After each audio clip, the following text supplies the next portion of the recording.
From the station working for you, this is WRTV News at 11, streaming now. Thanks for joining us here tonight at 11. I'm Mark Mullins. And I'm Amanda Starrentino. We start tonight with Kevin tracking and timing out snow headed our way. Hey, Kevin. How about that? It will get colder tomorrow, and we have the potential for some snow squalls. Now, what's a squall? It's a brief, intense snow shower, and it may change our visibility quickly and lead to changing road conditions. Right now, we have some rain showers may mix with a melting snowflake over the next couple of hours, but look at the temperatures well above freezing. 42 in Indy, still in the upper 30s, Terre Haute and Lafayette. Metro area temperatures poised to drop into the lower 30s, so about another dozen degrees to go. As we go through the overnight, we'll begin to see first thing in the morning, 6 o'clock, some isolated snow showers, and that's the way they'll stay during the morning hours. Temperatures will be just above freezing at 8 or 9 and then 37 by noon. But I think our most numerous period of time for snow showers, 3 p.m. to 7 p.m. We'll talk more about that and the impacts and what's ahead for the weekend as well coming up.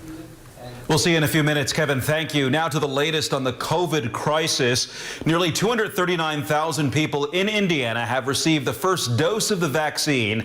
That's according to the State Department of Health. The latest update shows 2,440 COVID patients in hospitals across Indiana.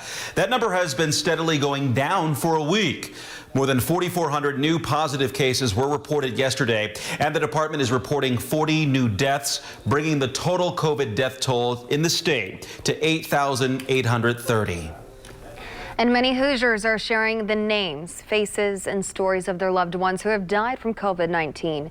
Tonight we are learning about the life and legacy of Ralph Rutan.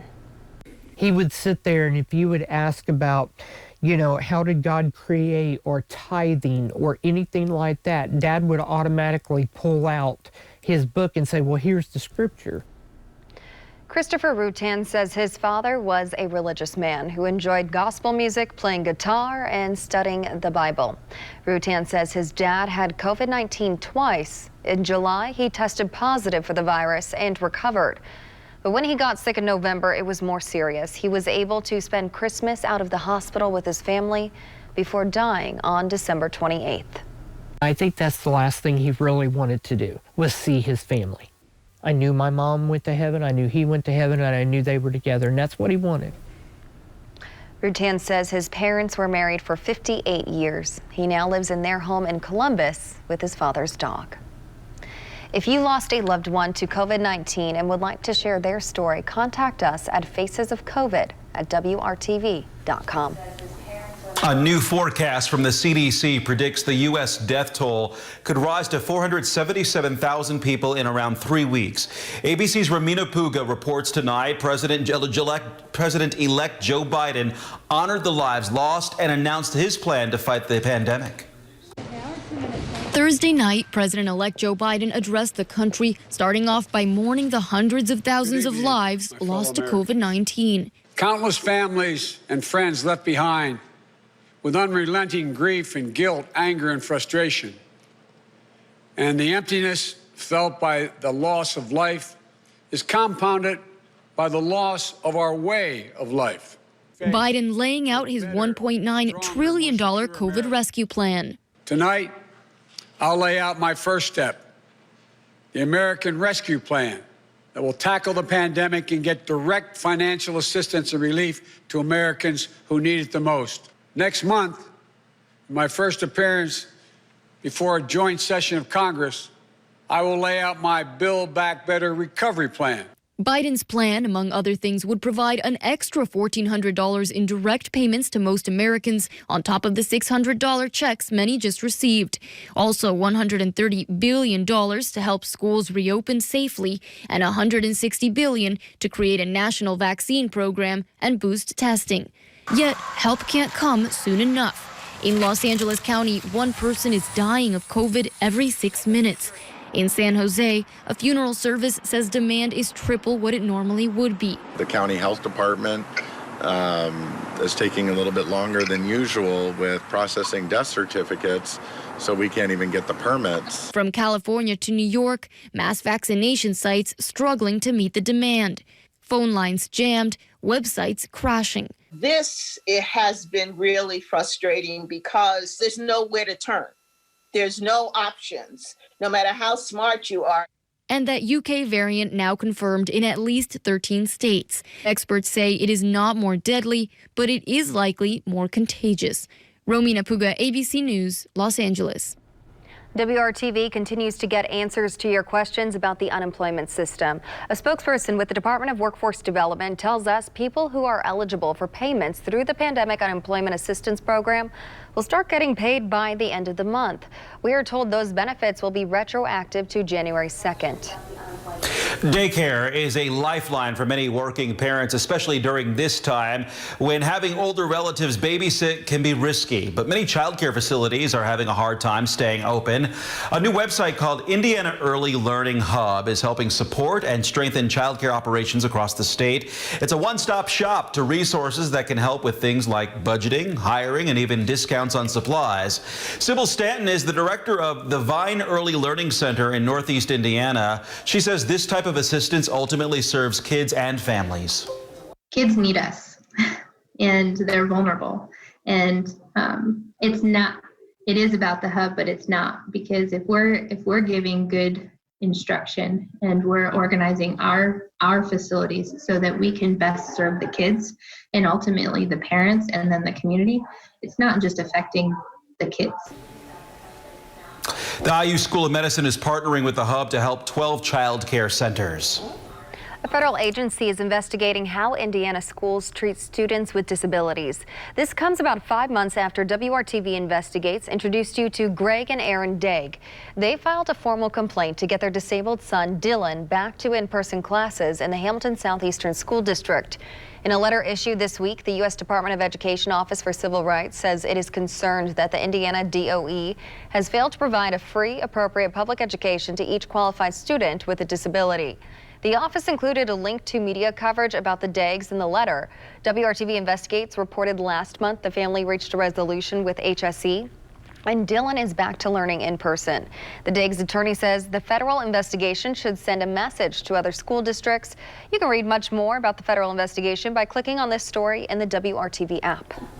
Now to the State House as the new legislative session gets underway. Some organizations are lobbying lawmakers to help improve the health of our state by increasing the cigarette tax. More than 200 healthcare, business, and youth organizations signed a letter asking Governor Holcomb and legislators to increase the tax by $2 per pack. Brian Hannon with the American Cancer Society Action Network says that while about 1 in 5 adults in the state smoke, that's one of the highest rates in the country. He says our state's overall health impacts all Hoosiers. We've been pushing for this for a while, in part because Indiana's health metrics are so bad across the board. So many things are linked back to Indiana's high smoking rate. Indiana ranks 48th in the country when it comes to money dedicated to public health funding. The current cigarette tax rate is about 99 cents per pack. New at 11, WRTV is getting answers about something you might have noticed along central Indiana's many highways. WRTV's Cameron Riddle shows you why some roads have a different look depending on where you are. In the crossroads of America, interstates come in different sizes, directions, and traffic patterns.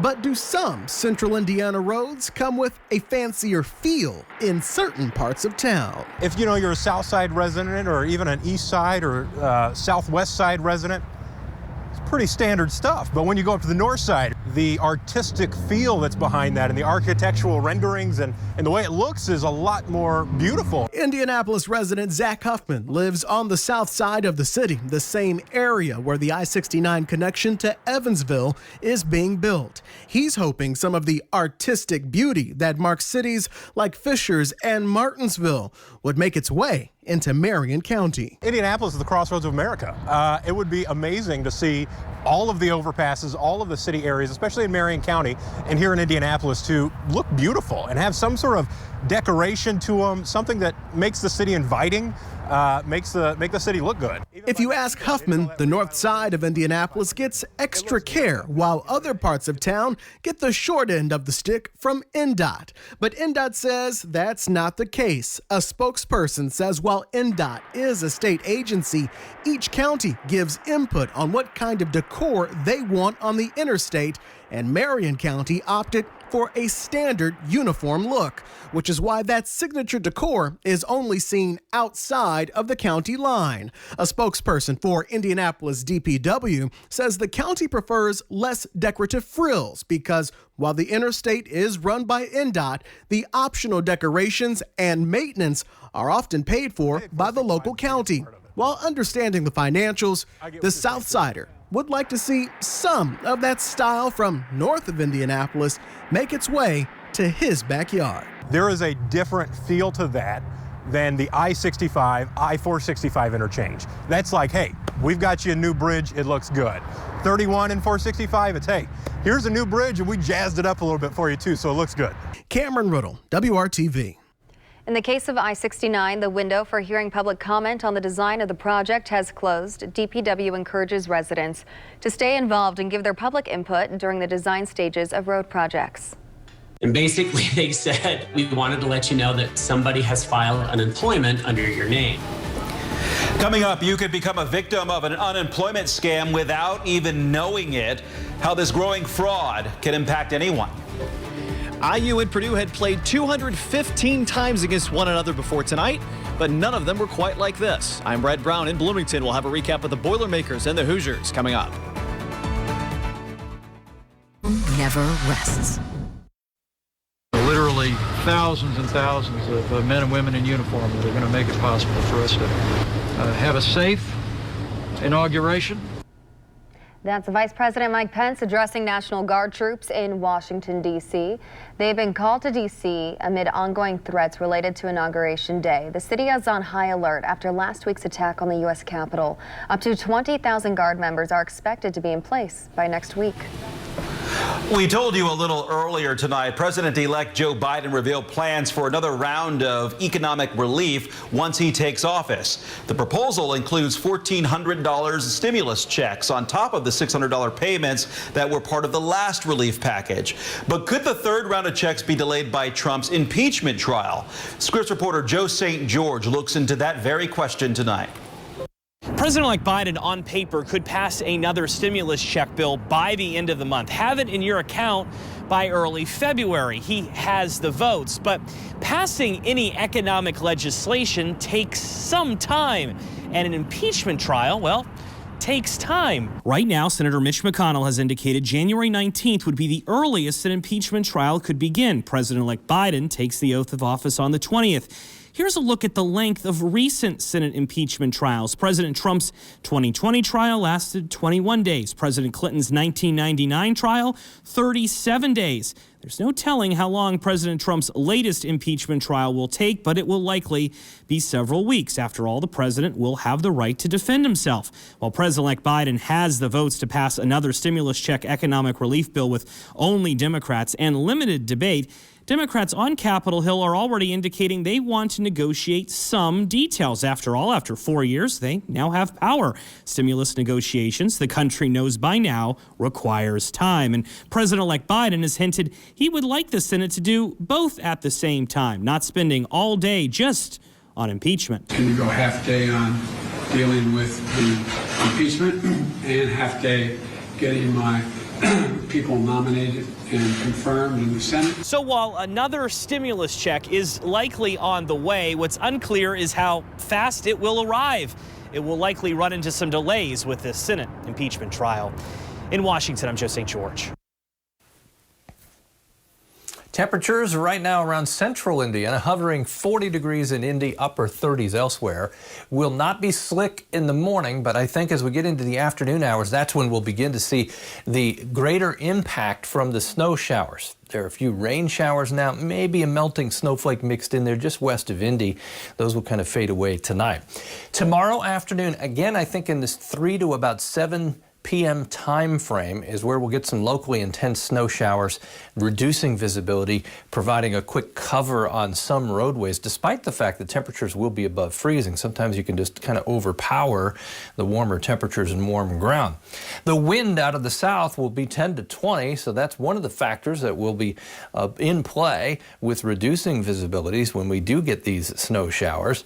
You may at some point today say to yourself, where are these snow showers they were talking about? That will be the nature of these, as you'll see. Temperatures in the upper 30s, but watch as we go from 1 to 4 o'clock, you begin to see the patchwork of these snow showers continuing through 4, and then by 7, they'll start to calm down as we lose any afternoon heating, if you want to call it that, with temperatures in the 30s. But the real cold air is coming in aloft, and that will help boost some of the snowfall rates. As you look at this into Saturday morning, there may be some spots that see an isolated inch or more, but most of us less than an inch of snow. But we have additional snow shower potential both Saturday and Sunday. I just don't think they'll be as intense. 35 Saturday, lower 30s on Sunday. Lots of cloud cover around through the weekend and those occasional snow showers. Temperatures close to average for this time of the year. Again, it's late in the day, 4 to about 7 on Saturday, where we see the most numerous snow showers developing. Early next week, the coldest day Monday, dry and 32. We're warmer on Tuesday at 39. I'll show you in the 7-day forecast the warmest temperature a week from today. Up to 46 next Thursday. Warm enough that we'll see rain, but that may change to snow as it turns colder again by next Friday. But tomorrow and the weekend, it's all about snow showers. Mark? All right, thanks for the heads up, Kevin. Scammers are ramping up efforts to defraud our unemployment systems. They've already made out with billions of dollars in just 8 months, according to the Department of Labor. Scripps reporter Alicia Nieves shows how the scams could affect you even if you're not unemployed, and what everyone should look out for this month.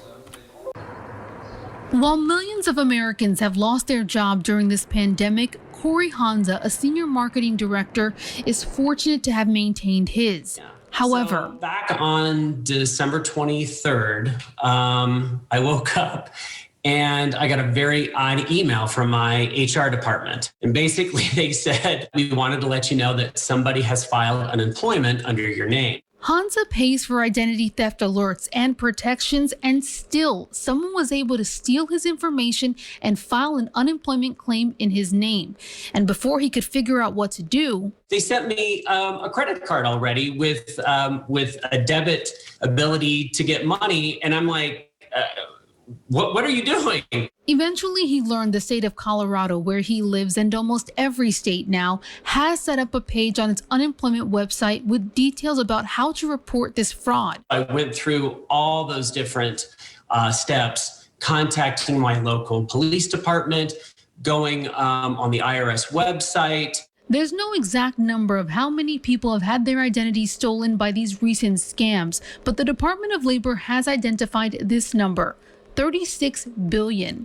That's how much money has been illegally siphoned out of the unemployment system since the start of the pandemic through November. There's a huge international fraud ring called Scattered Canary that's responsible for a lot of it. Michelle Evermore is a senior researcher and analyst at the National Employment Law Project. What is going to happen this month that is particularly terrifying to me is those people whose identities have been stolen will receive a 1099-G, that they should have to pay taxes on this money that somebody else took out in their name. And they may not have known that their identity was stolen. It sounds scary, but don't panic if this happens to you. These agencies are setting up communication pathways for people to communicate that their identity's been stolen because this is so prevalent. Most people should be able to resolve the tax and identity issue within a few weeks. I'm going through what I'm going to call a first world problem.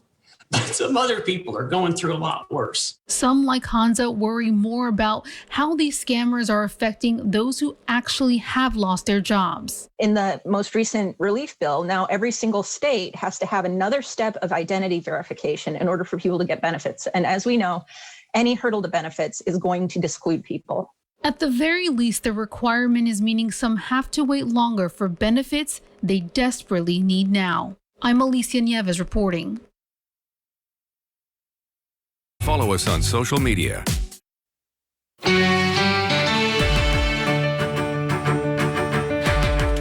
It was obvious from the moment you walked in that Assembly Hall tonight was going to be different. Cardboard cutouts outnumbered warm bodies by about 8-1. But once IU and Purdue tip it off, much like the 215 times before this one, the game becomes a night unto its own. A nearly frantic pace early, the Hoosiers went with a strong dose of Trace Jackson Davis.